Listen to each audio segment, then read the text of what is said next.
Hello everyone, this is StichRulez, and I wanted to talk about a recap basically from the World Championship Qualifier that happened recently this weekend for Yu-Gi-Oh! Duel Links for Rush Duel format. The goal was for me to reach top three and finish top three in North America. I believe we had everything set for us. We had the right um, practice and reps. We basically had everything that we needed, that I believe that we could place top three in North America. I beat multiple top 10 world players throughout the previous months, leading and this month leading to the WCQ. So I was feeling really good. But unfortunately, we fell a little bit short of that. Still, made some incredible progress from last year's WCQ. So, nevertheless, much everything has improved. Um, most of the time we were top six in North America, but we came a little bit short, as you can see. But still, much better improvements from last WCQ. So there is a lot of great things to reflect about. But before I begin on those reflections, I wanted to talk about the deck list I utilize for the WCQ, and that is the Spellcasters strategy. I utilize that into the duration of the 3 days, and I wanted to go over go over the deck list, and so I can show you what I utilize. I did some modifications here and there. Don't get me wrong, but ultimately this is the deck list I basically consistently use. And as you can see, I did not use executed writing, and there's a reason for that. As I said in my previous executed writing review, it's a great card. However, when you're going against the absolute best in the world, they know how to play around it. And Galaxy, like Galaxy, it doesn't really bother them as you much think. Like Galaxy, Ultimate Oblivion can get up to ridiculous attacks, and the most of the time it's not a factor, in my opinion. And I noticed that I did use one in the deck in the very beginning, but it wasn't really that affected. It was either getting knocked out by Ghost Cyclone or some sort of spell and trap removal from Galaxy, like Galaxy. So it really was, or Dark Galaxy. So it was really irrelevant, to be honest. So I concentrated basically on trying to have more speed to the deck. Now you notice I utilize 3 Ghost Cyclone, and that's because Spellcasters have a great second turn, going second. They are really lethal when they're going second. And I want to capitalize that as much as possible, because when you're going against Light Galaxy or you're going against the mirror in Spellcasters, they're going to you want to have as much gas as possible. You want to get draw power, and you want to it's so important to see your piercing cards from the Spellcaster Fusion monster. So you want to continuously just try to see those cards as much as possible. And I wanted to really just focus on that. Just high tempo, draw power, and I'm even using 3 Talisman Seal, as you can see, 3 of those. So that's a probably kind of like unique as well, because most people probably use 2. I want to use 3 because at worst you can discard it. So through different types of ways, and at best you can just keep it face down, and then just they might remove it, but you can always get it back, so it's not a big deal. So I thought 3 was efficient for this build.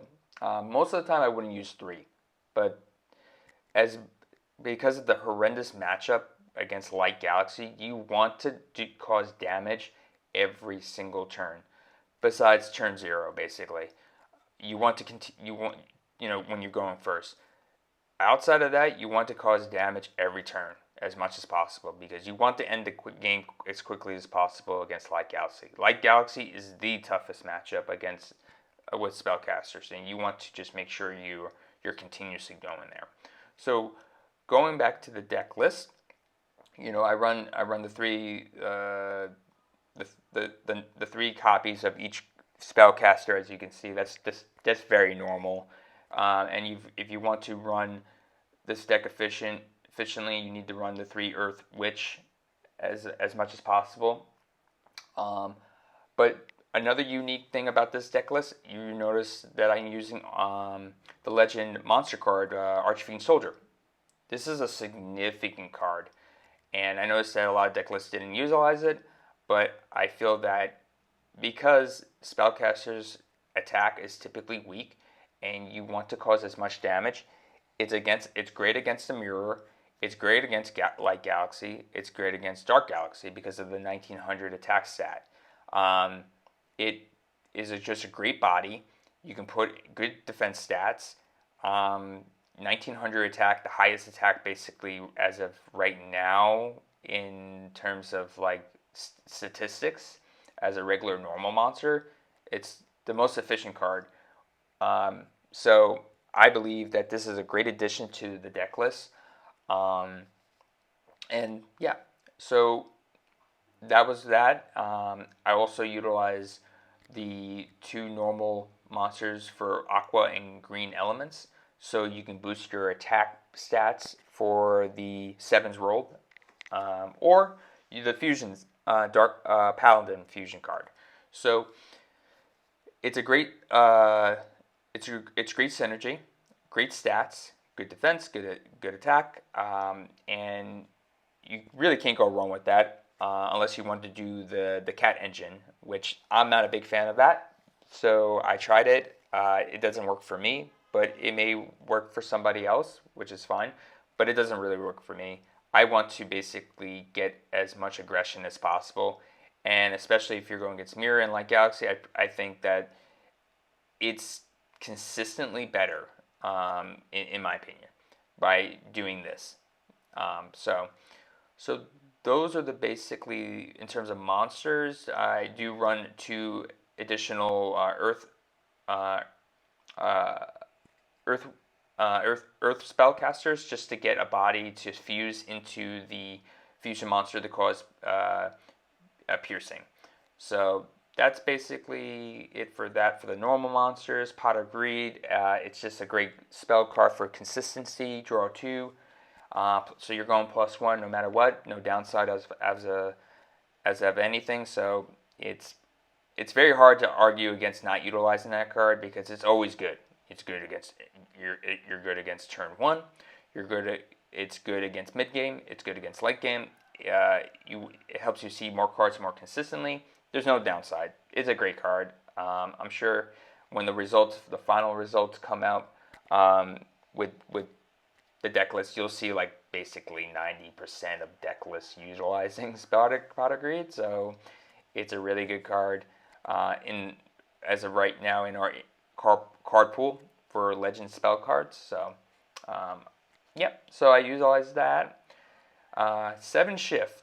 Now I utilize 7 Shift because there's one thing about Spellcasters and the Excel skill is that if you go first and you draw all your bodies of the high levels, you're basically bricked.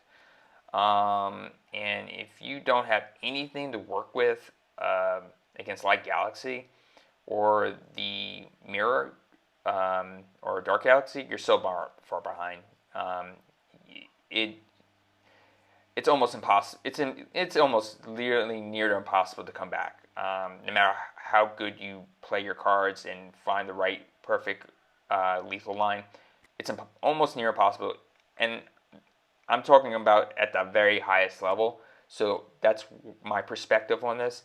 So to basically mitigate that, Of course, no matter what combination of cards you're gonna utilize, you're still gonna break at some cards at some point. But to limit that, 7 Shift is great for this.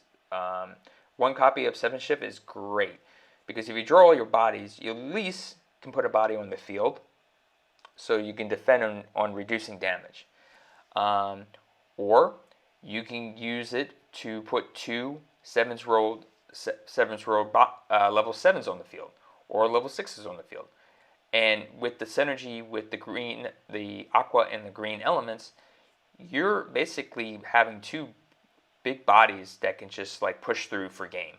You know, 7's Road can get up to like 33, 35 on its own with this type of deck list. So, and that's just with no tribute summon, no downside whatsoever. That's really good with the life points only being 6,000. So utilizing going first is great. Utilizing going second is great. It's good mid game. It's good late game. It's an all around great card, and I think it's a great fit for this particular deck list because you're just basically trying to spam and get as much gas as possible so you can end the game against Light Galaxy. So, and that is basically it. This compulsory device, that's kind of normal. It's a great trap card, going first, going second. You can use it to play around certain cards. So I think it's good against all different types of matchups. So there's a toss-up against Negate Attack and Compulsory Advice. And I think, again, it just comes down to personal preference. They're both really great cards. So I wouldn't argue against anyone using Negate Attack because it's just that good. So again, it's up to you. And I use Terrace Crisis, but for Slime, these basically 2 cards are really helpful against Light Galaxy and Dark Galaxy for the most part, and at times, it's a good against the Mirror too, the Mirror match. So all around great cards. Can help save you against really high lethal damage, and it's a great thing, a great addition.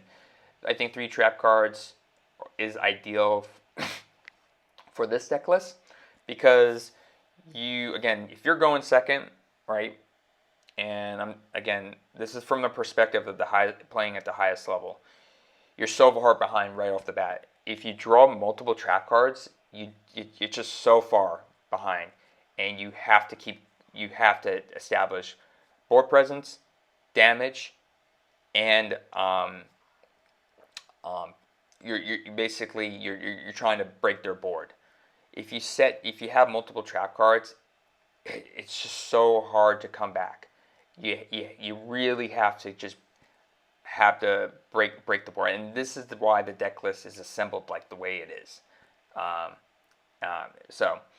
And it's based on my personality, and based on how the board is being set up consistently against the 3 matchups. So Ghost Cyclone at 3 gets you your draw power, which digs into additional cards like Pot of Greed. I was going. So there were sometimes I had like a ridiculous amount of cards in my hand, like not exaggerating, plus 10 cards in my hand. So it can get really ridiculous when you start utilizing the draw power, utilizing the skill to get more cards from your deck. You're digging and digging and digging, and you're going to find consistently all your cards. So I think that ultimately during the day 3 event, it all worked out pretty well. Again, I was aiming for top 3 in North America, preferably to get win North America to get the invitation, World Championship invitation, but we fell a little bit short. And I think that ultimately it's just because I picked the wrong strategy for this event.